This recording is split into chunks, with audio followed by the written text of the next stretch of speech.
ఈరోజు మన రెసిపీ బీరకాయ వేపుడు అండి.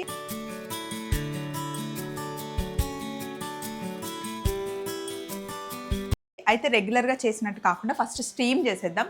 ఆయిల్ చాలా తక్కువ పడుతుంది అండ్ తొందరగా కూడా ప్రాసెస్ అయిపోతుంది. ఫస్ట్ ఇక్కడ నేను స్టీమర్ పెట్టేసాను చూడండి. కింద నీళ్ళు మరుగుతూ ఉన్నాయి. ఇందులో వేసేద్దాం. ఇలా ఏ వెజిటేబుల్ అయినా ఫస్ట్ మీరు స్టీమ్ చేసేసుకుంటే మగ్గడానికి టైం ఎక్కువ తీసుకోదు, ఆయిల్ కూడా ఎక్కువ అవసరం లేదు. సో మరి ఈలోపు ఇక్కడ స్టవ్ ఆన్ చేద్దాం. స్టవ్ ఆన్ చేసి ఇందులో కొంచెం నూనె వేసుకుందాం.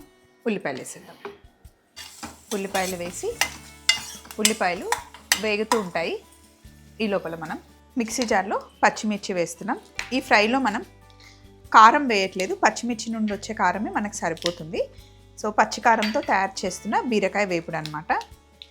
ఇందులో వెల్లుల్లి, పచ్చిమిర్చి, వెల్లుల్లి, జీలకర్ర, ఇంకా ఉప్పు, అలాగే కొత్తిమీర.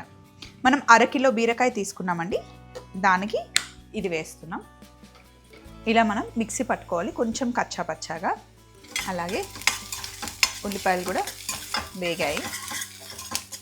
ఇందులో ఈ పేస్ట్ వేసేసుకుందాం. పచ్చిమిర్చి, వెల్లుల్లి పేస్ట్, కొత్తిమీర వేసాం కదా, ఫ్లేవర్ చాలా బాగుంటుంది. ఉల్లిపాయలతో పాటు మంచిగా వేగనివ్వాలి. కొంచెం వాటర్ వేసి ఇందులో వేసేస్తున్నా, వేస్ట్ చేయకుండా.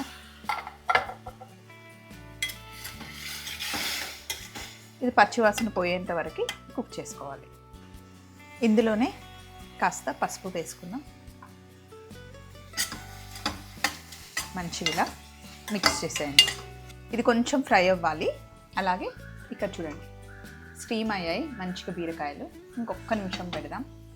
ఇలా దగ్గరగా వేగిన తర్వాత ఇప్పుడు స్టీమ్ చేసుకున్న బీరకాయని ఇందులో వేసేద్దాం. సేమ్ ప్రాసెస్లో మీరు బీన్స్ చేయండి, గోరుచిక్కుడుకాయ చేయండి, ఏ వెజిటేబుల్ వేసి చేసినా బాగుంటుంది.